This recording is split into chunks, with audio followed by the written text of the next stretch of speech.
ऐसा नालायक बेटा हर किसी का होना चाहिए। बेटा, हमारा एक्सीडेंट हो गया है। मुझे तो ज़्यादा चोट नहीं आई, लेकिन तेरी माँ की हालत गंभीर है। कुछ पैसों की ज़रूरत है और तेरी माँ को खून भी देना है। 65 साल के समीर जी ने अपने बड़े बेटे से फ़ोन पर कहा, क्योंकि उनको अपने बेटे से बहुत उम्मीद थी। बेटे ने जवाब दिया, पापा, मैं बहुत व्यस्त हूँ, आजकल मेरा आना नहीं हो सकेगा। मुझे विदेश में नौकरी का पैकेज मिला है, तो उसी की तैयारी कर रहा हूँ। आपका भी तो यही सपना था ना, इसीलिए हाथ भी तंग चल रहा है। पैसे की व्यवस्था कर लीजिए, मैं बाद में दे दूँगा। उनके बड़े बेटे ने जवाब दिया। उन्होंने कहा, बेटा, अब मैं इस समय कहाँ से पैसे का इंतज़ाम करूँ? बेटे, कुछ भी कर दो। बेटे ने कहा, सॉरी पापा, अब मैं कुछ नहीं कर सकता। निराश हो समीर जी ने अपने दूसरे बेटे, जो कि इंजीनियर था, उसको फ़ोन किया, तो उसने भी आने से मना कर दिया। उसे अपने ससुराल में शादी में जाना था। हाँ, इतना ज़रूर कहा कि पैसों की चिंता मत कीजिए, मैं भिजवा दूँगा। कहने को तो कह दिया, लेकिन वो अपने ससुराल में बिज़ी हो गया। यह अलग बात है कि उसने कभी पैसे नहीं भिजवाए। उन्होंने मायूसी से फ़ोन रख दिया। अब उस नालायक को फ़ोन करके क्या फ़ायदा? जब ये दो लायक बेटे कुछ नहीं कर रहे, तो वो नालायक क्या कर लेगा? उनको अपने दोनों बेटे से ये उम्मीद नहीं थी। उन्होंने सोचा और बोझिल कदमों से अस्पताल में पत्नी के पास पहुँचे और कुर्सी पर ढेर हो गए। पुरानी बातें याद आने लगी। समीर जी स्कूल में शिक्षक थे। उनके 3 बेटे ही थे। बड़ा बेटा डॉक्टर और मझला इंजीनियर था। दोनों की शादी बड़े घराने में हुई थी और अपनी पत्नियों के साथ अलग अलग शहर में रहते थे। दोनों बेटों की शादी भी उन्होंने खूब धूमधाम से की थी। सबसे छोटा बेटा पढ़ाई में ध्यान नहीं लगा पाया था।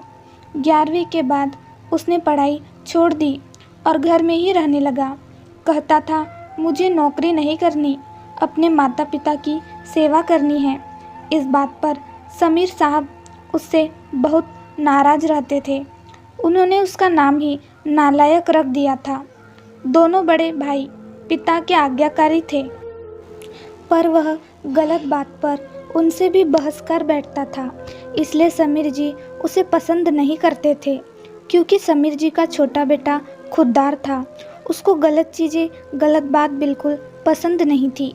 जब समीर जी रिटायर हुए तो जमा पूंजी कुछ भी नहीं थी। सारी बचत दोनों बच्चों की उच्च शिक्षा और उनकी शादी में खर्च हो गई थी। शहर में एक घर, थोड़ी ज़मीन और गांव में थोड़ी सी ज़मीन थी। घर का खर्च उनकी पेंशन से चल रहा था।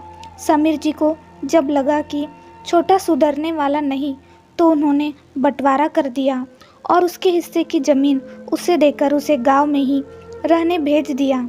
हालांकि वह जाना नहीं चाहता था, पर पिता की जिद के आगे झुक गया और गांव में ही झोपड़ी बनाकर रहने लगा और वही खेती बाड़ी करने लगा। समीर जी सबसे अपने दोनों होनहार और लायक बेटों की बड़ाई किया करते। उनका सीना गर्व से चौड़ा हो जाता था, पर उस नालायक का नाम भी नहीं लेते थे। छोटे बेटे में उनको कभी कोई अच्छाई दिखी ही नहीं, या यूँ कह ले उन्होंने देखनी चाहिए ही नहीं। छोटे बेटे का अच्छे काम करना भी उनको बुरा लगता था। 2 दिन पहले दोनों पति पत्नी का एक्सीडेंट हो गया था। वह अपनी पत्नी के साथ सरकारी अस्पताल में भर्ती थे और डॉक्टर ने उनकी पत्नी को ऑपरेशन करने को कहा था। पापा पापा सुनकर तंद्रा टूटी तो देखा सामने वही नालायक खड़ा था। उन्होंने गुस्से में मुंह फेर लिया, पर उसने पापा के पैर छुए और रोते हुए बोला, पापा, आपने इस नालायक को क्यों नहीं बताया? पर मैंने भी आप लोगों पर जासूस छोड़ रखे हैं। खबर मिलते ही भाग आया हूँ। पापा के विरोध के बावजूद उसने उनको एक बड़े अस्पताल में भर्ती कराया। माँ का ऑपरेशन कराया और अपना खून दिया। दिन रात उनकी सेवा में लगा रहता कि एक दिन वह गायब हो गया। वह उसके बारे में फिर बुरा सोचने लगे थे। फिर कुछ दिन में वह वापस आ गया। महीने भर में ही माँ एकदम भली चंगी हो गई। वह अस्पताल से छुट्टी लेकर उन लोगों को घर ले आया।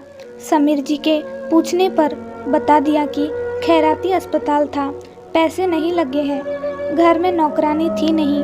वह उन लोगों को छोड़कर वापस गांव चला गया। धीरे धीरे सब कुछ सामान्य हो गया। एक दिन यूं ही उनके मन में आया कि उस नालायक की खबर ली जाए। दोनों जब गांव के खेत पर पहुँचे तो घर में ताला देखकर चौंके। उनके खेत में काम कर रहे आदमी से पूछा तो उसने कहा, यह खेत अब मेरे हैं क्या? पर यह तो। उन्हें बहुत आश्चर्य हुआ। हाँ, उसकी माँ की तबीयत बहुत खराब थी, उसके पास पैसे नहीं थे तो उसने अपने सारे खेत बेच दिए। वह रोजी रोटी की तलाश में दूसरे शहर चला गया है।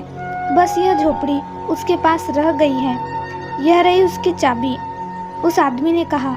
वह झोपड़ी में दाखिल हुए तो बस उस नालायक की याद आ गई। टेबल पर पड़ा लिफाफा खोलकर देखा तो उसमें रखा अस्पताल का 9 लाख का बिल उनको मुंह चिढ़ाने लगा। उन्होंने अपनी पत्नी से कहा, जानकी, तुम्हारा बेटा नालायक तो था ही, झूठा भी निकला।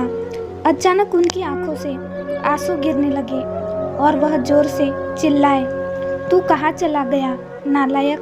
अपने पापा को छोड़कर एक बार वापस आ जा, फिर मैं तुझे कहीं नहीं जाने दूंगा।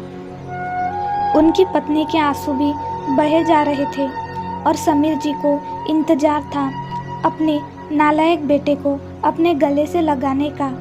आज समीर जी को एहसास हुआ, कभी अपने बच्चों में भेदभाव नहीं करना चाहिए। हर बच्चे की रुचि अलग अलग होती है, तो जिसमें बच्चों की रुचि हो उनको वही करने दे। लायक कोई पढ़ने से नहीं बनता है, बल्कि अपने दिल और दिमाग व्यवहार से लायक बनता है। माँ बाप को कभी अपने बच्चों पर अपनी सोच नहीं थोपनी चाहिए। और अक्सर देखा गया है, जिसको हम बिना काम के समझते हैं वही वक्त आने पर काम आता है। कहानी कैसी लगी हमें ज़रूर बताएं दोस्तों। चैनल पर नए हैं तो लाइक, शेयर और सब्सक्राइब ज़रूर करें। कहानी सुनने के लिए धन्यवाद।